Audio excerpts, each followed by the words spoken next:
რა ფასი დაუჯდება სინდისის პატიმრების მოსამართლეს უკანონო გადაწყვეტილებები ეს სულ ცოტა ხანში გვეცოდინება სავარაუდოდ ნინო გაუზდაშვილის სახელი და გვარი ევროკავშირის დასანქცირებულთა სიაში მოხვდება შესაბამისად ცოტა ხანში გავიგებთ დაიკეტება თუ არა ევროკავშირის ქვეყნების საზღვარი მოსამართლე ნინო გაუზდაშვილისთვის ევროკავშირი აქტიურად მუშაობს სანქციებთან დაკავშირებით და უკვე ცნობილი არის რომ ევროკავშირმა 15 კაცამდე გაზარდა დასანქცირებულთა რიცხვი დიდი ალბათობით მათ შორის იქნება ნინო გაუზდაშვილის რადგან ევროკავშირის ოფიციალური წარმომადგენლის მხრიდან სწორედ ამ თემასთან დაკავშირებით მინიშნება რამდენიმე დღის წინ მოვისმინეთ სინდისის პატიმრების ოჯახის წევრებს არ უკვირთ რომ ნინო გაუზდაშვილი სწორედ დასანქცირდება ევროკავშირის მხრიდან რადგან ისინი კარგად ხვდებიან რომ ჩვენი პარტნიორი ქვეყნები ხედავენ და აცნობიერებენ რა დიდ უსამართლობასთან აქვს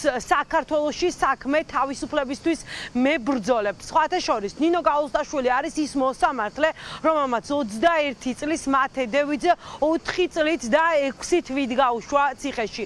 ნინო გაუზდაშვილი არის ის მოსამართლე, რომელმაც 21 წლის გიორგი მინდაძეს 5 წლიანი პატიმრობა შეუფარდა. ნინო გაუზდაშვილს აქვს ჩაბარებული 11 სინდისის პატიმრის საქმეც, რომელიც დასკვნის ეტაპზეა და სავარაუდოდ ერთი თვის ფარგლებში ამ საქმეზეც საბოლოო გადაწყვეტილება გამოცხადება. ნინო გაუზდაშვილი არის ის მოსამართლე, რომელმაც თეატრულკენის კომისიაზე გამოუცხადებლობის გამო ნიკა ბელია, გიორგი ვაშაძე, ირაკლი ოქრუაშვილი და გივი თარგამაძე ციხეში გაუშვა. მართალია სასამართლოში ამბობენ რომ წილის ყრით ხდება საქმეების განაწილება, თუმცა სინდისის პატიმრების ოჯახის წევრებს ამის არ ჯერათ, რადგან ირკვევა რომ პოლიტიკურად მოტივირებული საქმეების დიდი ნაწილი სწორედ ნინო გაუზდაშვილს ბარდება.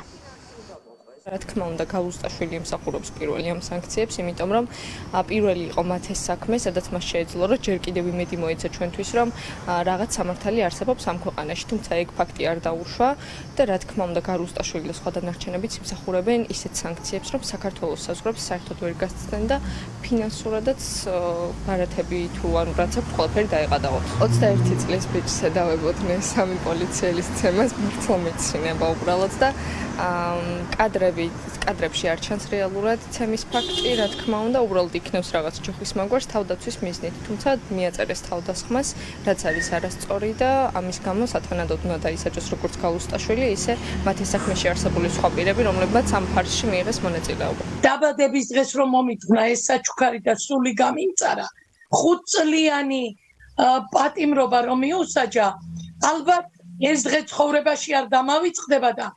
სიმწარეს და ბოროტებას ბოროტებით არ უნდა უპასუხო, მაგრამ ყველაფერზე თანახმავარ ის ტკივილი იგრძნოს.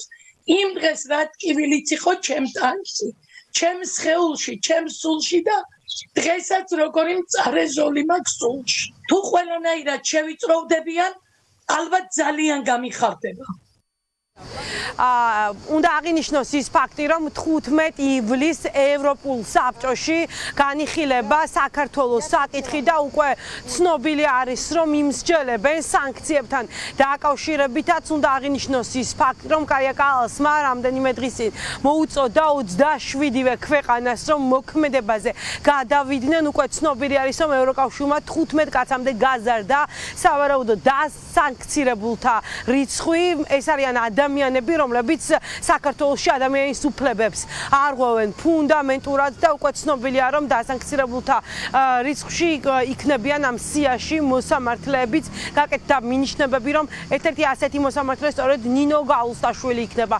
შესაძლოა მას სულ მალე ევროკავშირის წევრი ქვეყნების სხვადასხვა ქალაქებში მოგზაურობა აეკრძალოს და მან ვეღარ იმოგზაუროს ევროკავშირში. პირდაპირ ეთერში ნანუკა ქაჯაია საუბრობდა. თბილისის საერთაშორისო აეროპორტში ღამით